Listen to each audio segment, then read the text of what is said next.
Samantala, ginit ng palasyo na nakasentro ang Administrasyong Aquino sa pamamahala at hindi sa usapin ng politika. Ipinahayag ito ni Presidential Communications Secretary Sunny Coloma kaugnay ng pinakahuling SWS survey para sa mainam na mamumuno kapalit ni Pangulo Aquino sa 2016.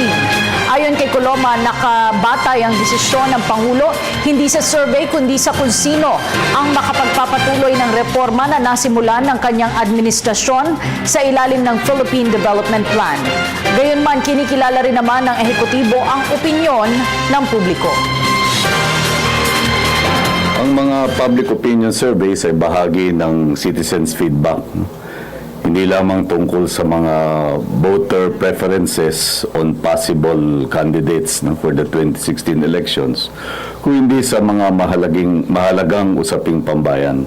Kaya yan ang masasabi nating usefulness ng public opinion surveys. They serve as platforms for citizens' feedback.